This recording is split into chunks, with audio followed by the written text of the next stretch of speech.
ممتاز عالم دین مفتی تقی عثمانی نے کہا ہے کہ اسرائیلی مصنوعات کا ہی نہیں، اسرائیل کی مدد کرنے والی کمپنیوں کا بھی بوائکاٹ as a whole throughout the world should boycott all Israel. Boycott کا فائدہ جب ہوتا ہے جب بھرپور طریقے سے ہو.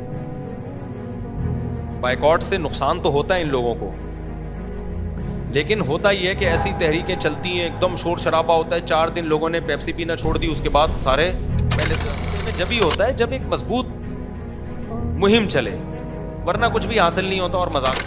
جتنی طاقتیں ہیں، میں تو گزشتہ پورے دنوں سے جس دن سے فلسطین کی معاملے کی بات شروع ہوئی، میں یہی ٹاپک ہر جگہ پورے پاکستان میں بات کر رہا ہوں کہ ہم من حیث القوم اپنی ذمہ داری پوری کریں.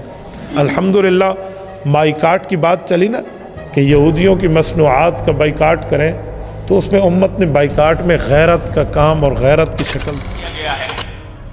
اس میں تمام قوم سے یہ اپیل کی گئی ہے کہ اس موضوع کو مرنے نہیں دینا، اس کو زندہ رکھنا ہے، اور زندہ رکھنے کے لیے یہ ضروری ہے کہ آپ اسرائیل کے حامیوں کی مصنوعات کا مکمل بائیکاٹ کریں. ہاتھ اٹھاؤ. مصنوعات ہی کا نہیں، اسرائیل کو مدد دینے والی کمپنیوں کا بھی بائیکاٹ، اور جو اپنے دکانوں پر ایسی مصنوعات رکھے اس کا بھی بائیکاٹ. سمجھ لو کہ اسلام ہمارے پاس اعتدال کا دین ہے. یہ محض جذبات میں آ کر توڑ پھوڑ کرنے والا دین نہیں، یہ جذبات میں آ کر کسی کو نقصان پہنچانے والا دین نہیں. لہذا یہ پتھر مارنا، پتھر برسانا اور جا کر کسی کی جان کو، کسی کے مال کو نقصان پہنچانا، یہ شریعت میں حرام.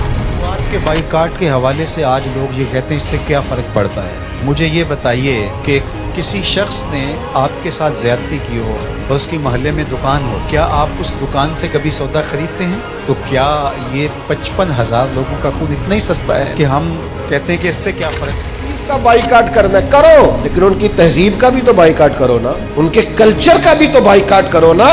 ہم اپنے کلچر کے لحاظ سے غیرت مند ہے، غیور ہے. کوئی کسی غیر کا طریقہ نہیں اپنایا جائے گا. ہم کسی سے ادھار کیوں لینے جائیں، ہم کسی کے طریقے کیوں اپنائیں؟ یہ ہے ان کی